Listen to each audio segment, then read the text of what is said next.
Trinity Sports Medicine, the Orthopedic Institute, and P3 Performance offers you the best fully integrated and patient-centered approach to health and wellness in the tri-state area.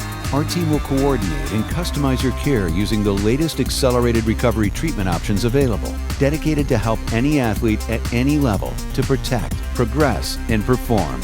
Unleash your potential at Trinity Sports Medicine and P3 Performance.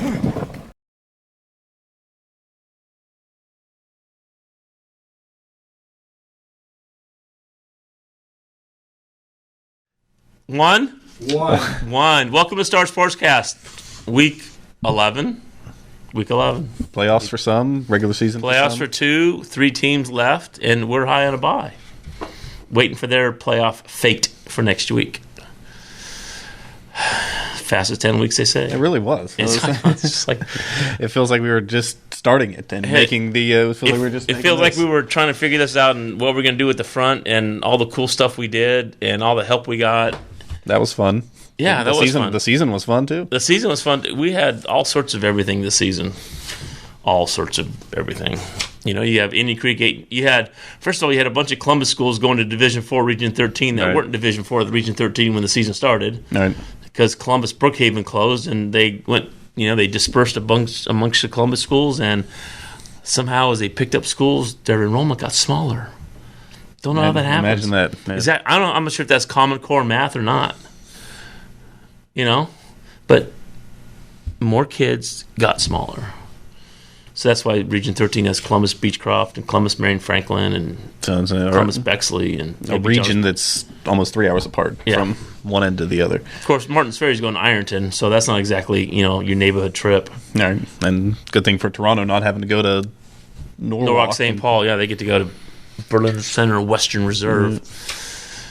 But, so we'll see. I just don't. And then on the Columbus thing, I think West Mifflin was the school that received the majority of those kids. They went from D3 to D2, and they have 32 kids on their team. Wow, a D2 team. Team. It was D3, is now D2, had 32 kids on the team. It's even small for a D3 school. I know. Wow. Amazing. All right. Friday night, 7:30, Harding Stadium, Steubenville Big Red finished third in the region at 7-3 with a nice 30-28 win over Canada Prep to assure them a home playoff game. They get the 8-2 Johnstown Monroe Johnnies coming off a 9-6 loss to Licking Heights, Division II Licking Heights. Yeah. Johnstown Monroe runs the ball a lot.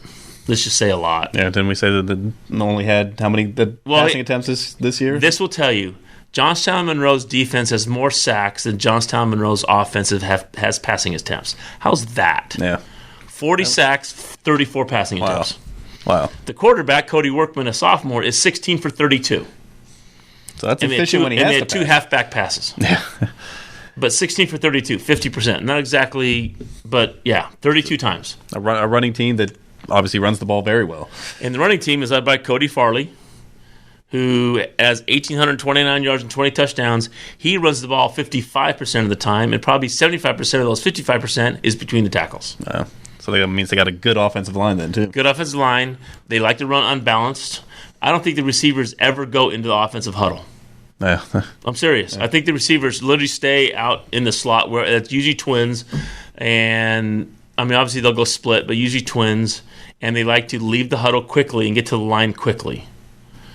So that's going to be something to keep up with. Yes, right. And Big Red's defense is known to stop the run for the most part. So they will be... They'll be tested. They will. Well, they've been tested all year. Sure. Yeah. You should start with Ursula. They haven't had a weak link. Right. Except maybe that Cleveland team in week 1. But still, that Cleveland team finished 5-5, didn't they? I'm not sure. But the worst they were was 4-6. Yeah. But that was probably the only laugher, so to speak, they had. But, man, that's... It's tough, and this isn't. Last year they had to go on the road. They go on the road all the time and upset the higher seeds throughout the playoffs. Now they're one of the higher seeds, and they have to defend their home turf. And they get 8-2 Johnstown Monroe, and whose other loss was to Newark Licking Valley. So they lost to Licking Heights and Licking Heights and Licking Valley. The Big Red beat Licking Valley last year in the first round of the playoffs. Yeah, 8 versus 2. So Johnny Blue finished like 17 yards short of 1,000. Mm-hmm. So he's been coming on very well. Dimitri Kolaros is, I think, 20 touchdowns, 7 picks. Really playing well. Really playing well. And Their offensive and defensive line is going to be tested. There ain't no two ways about it. Yep, and Kolaros has the athletes to get the ball too. And Lucas Harrington's had a great year. Last week, Charles Reeves had a really big game. Huge, big night. So sophomores come into his own. Yeah, and just another weapon for them to use. They have Brandon Jones at tight end, who's just a man. So it's going to be exciting to see two good offenses go at each other and hopefully see what Big Red can do stopping this big rushing attack. Yeah, because I just find it interesting because obviously Big Red probably go 9 in the box at some point in time would be my guess, and the Johnnies have seen that already because that's what all teams I'm sure have done to stop something them, along those lines, and you realize that they just don't like to throw the ball. Yeah, that's just all there is to it. Yep. They've run the ball 500 times for 3,331 yards. That's insane. It is, isn't it? Yeah. Bruisers. Okay, so 8-2 Toronto goes to 9-1 Western Reserve, and your story is? So yesterday, Tuesday, at Western Reserve's practice, gearing up for this game, normal practice going, all of a sudden the kids look up to the sky, they see this big, huge helicopter land on the 50-yard line of their field where Toronto will be playing. They don't have a practice field over there. On the actual field where they were playing. From Nike, delivering... With the Nike swoosh. Nike swoosh on the helicopter, delivering sweatbands and wristbands and cold weather gear for Western Reserve's game on Friday on Saturday at 7 against Toronto. So I don't know if you need any just a big pick me up for this game. Western Reserve is favored in this one, but pretty cool moment for a high school kid to see something like that happen. And exactly. Who knows how that happened, where that came from. But Western Reserve's coach is one of the craziest guys I've ever met in my life. His name's Andy Hake. Awesome guy, and he probably arranged for this to happen. And Toronto's going to have their hands full going up there, not only against a huge football team whose number they have almost 75, 80 kids on the roster, and they're big up front on the lines. And just talking to Coach Meek about that, that's his biggest concern. But he's also hopeful because he thinks that their skill players match up pretty well against Western Reserve. But he knows that Western Reserve is a lot bigger than they are, and that's going to be tough to stop. But if they can get the ball outside and let Ty West and Charles Ross III do what they can on offense, they can make a game out of this. They played so well all year. They lost to Wellsville week 1, lost to Shadyside in week 5, both playoff teams. They've done their job. Yep. They beat Steubenville Central in a rivalry game, which was huge for them because obviously if Steubenville Central wins, there's a good chance Steubenville Central's in the playoffs and Toronto isn't. Right. But Toronto finishes 8-2, 7th in the region, first time in the playoffs since 2000. And Blaze Glen is back. Blaine Ross has done a wonderful job at quarterback. Sure. They get the ball to Charles Ross III. They get the ball to Ty West. They get the ball to Donnie Starkey. Drew Lowry's done a wonderful job at fullback. And, then they got the transfer from North Carolina, Jesse Beckwith, who's just a man on both sides of the line. Right. It's going to be up to him to make that space for these athletes to move the ball against Reserve. And plus, look, I don't know how many coaches have done this, but I know the roll. I know the roll call is quick. But with going to the playoffs, Coach Meek has taken his third program to the playoffs. Wellsville, Weir High, where he won a state title, and now Toronto. And not many coaches have been able to do that. Yeah, it's impressive. It is impressive, especially when you took over a program that wasn't very good. And they lose 7 or 8 seniors. So the majority of their team is back. Right. Yeah, especially for next year. So they're going to be dangerous. I think they'll be dangerous next year. I know they've upgraded their schedule a little bit. And he's kind of talked about, he's from East Palestine, kind of the Youngstown area, so he follows those teams like Western Reserve, and he wants to build kind of what Western Reserve has. For 15 years, Western Reserve was terrible. Never had a winning season in 15 years from their first playoffs appearance in 1989 till 2006. They didn't make the playoffs. Really? Yeah, but they have now every year since then. But now they're I don't want to say a statewide power, but they're one of those teams that you talk about in Division 7. Yeah, they're 2 Division 7 schools, obviously about the same size, same enrollment. It's just creating something that's cool to play football. It's cool to play football at Western Reserve. That's what Meek said about Toronto. He said it's cool to be playing football in Toronto because you get the attention of your school, of your community. Right. And if other kids want to come out and be a part of that, as they're going to be successful over the next couple of years, that's just going to make the program even more strong. And hopefully these playoff runs can there won't be a 14-year drought anymore. Yeah, hopefully they can recruit themselves now. Right. I mean, winning can recruit. Yeah, because for a Division VII school, you need the numbers, you need the depth, and there's no doubt about Toronto had that this year after some injuries, and hopefully they'll have that in the next couple of years. All right, we have 3 West Virginia teams playing Saturday night. Clay Battelle goes to Madonna. Clay Battelle's 6th in Class A. Madonna's going to finish out the year for the first time, and I can't remember last time they didn't make the playoffs. I believe it was 05. That'd be my guess, which is my first year in the position. I believe that was the Louis Comas, Max Noguet were freshmen type where they played, and they beat Donahue the last game of the season at JM to finish 5-5. And I believe that was the last time. The last time they missed the playoffs. So, but my mind's shot, so who knows? But Madonna had a tough time last week with Toronto. Clay Battelle's coming in not very happy because they lost to Clarksburg Notre Dame. Mm-hmm. So Clay Battelle wasn't in the world's best mood. I'm sure they're not in the world's best mood coming to this game. Yeah, still a decent trip for them coming up here about an hour and a half away. But this is Madonna's time to close the year out on the highest note that they can. Right. Show that they can win. Because I saw them against Steubenville Central, and that wasn't much of a game. So we've talked all year about just bouncing back. Madonna has to do that and show the senior class off with a win. Yes, I completely agree with you. Oak Glen, which had a bye last week, goes to Tyler Consolidated. Tyler Consolidated is in 10th place in Class A standings. This will be their first playoff appearance, and I don't know when. But they've done a very nice job since dropping down from AA to Class A. Oak Glen's coming off a bye week. They have a lot of still very good athletes. Right.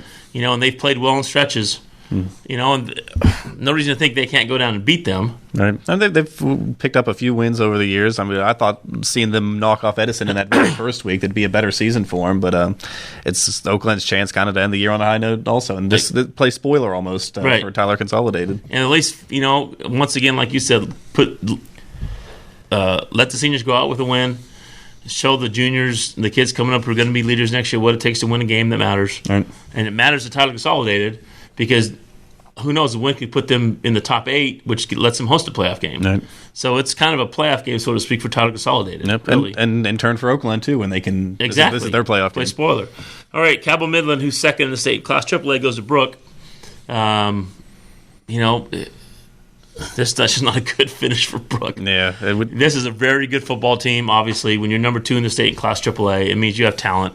Brooke has shown signs of brilliance this year.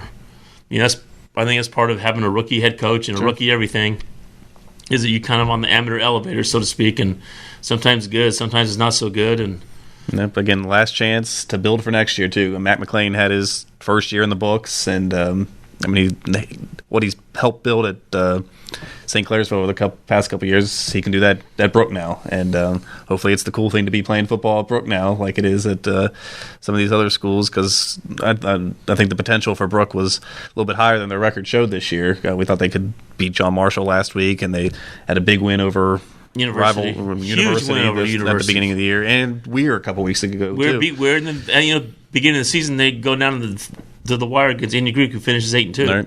Right. Yeah. I just with Coach McLean getting a full year under his belt, off-season workout, all those fun sort of things. Right. And he's got to just to have time to do that. He only had a month or a couple weeks to do that for the full season. You figure out who your starting quarterback is going to be next year, and I'm guessing I think I know who it is, but I'm not going to say it. But you once you get that in, you figure out what that's going to be. You return the majority of your skill players are all juniors or sophomores, big guys who had good years. Yeah, So I think Thomas Cole has like 50-something receptions. Justin Lofty's ran the ball well. They found Nate Green. They've done some other things, and and I think Brooke can be one of those scary teams next year. Sure. Their schedule again is brutal, but they can have one of those scary teams next year. There you go. And then Weir High is they have the bye week, and that's what Coach Roberto likes to do. He likes to have Week 11 as the bye week for 3 reasons.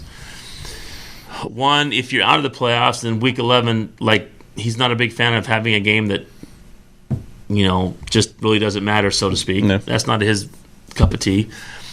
B, he doesn't like it in case you're out of the playoffs. Now you're done, and the kids going into the next sport have an extra week to practice, extra week to rest. Yeah, makes sense. That's nice for them. And then the third reason is because if you do make the playoffs, you spend this week resting, getting healthy, getting treatment, whatever, and then their coaches can go scout Friday night. and they're scouting any one of like 4 or 5 teams based on where they're going to go.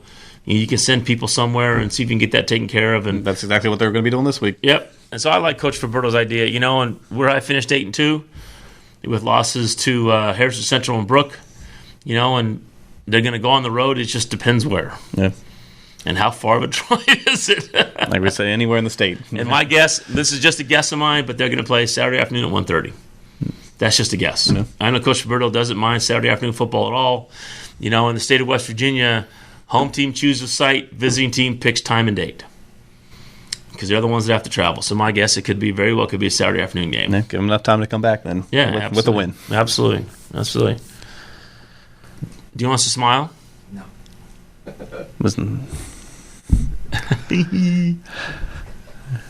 Jeez. He still looks disheveled.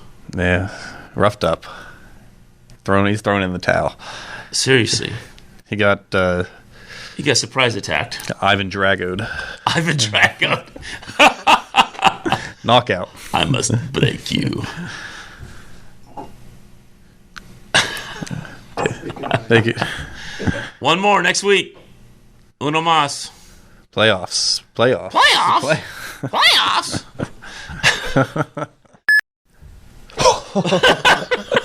and who destroyed him? Your son, no, Garrison Matheson. Destroyed him. Not even Spider-Man. It was just Garrison in his slippers. Destroying. Trying to get the set ready, and the McElwain gets disheveled. 17-yard loss. Obviously, Michael Orr wasn't on his blind side. No. It was Lawrence Taylor coming in.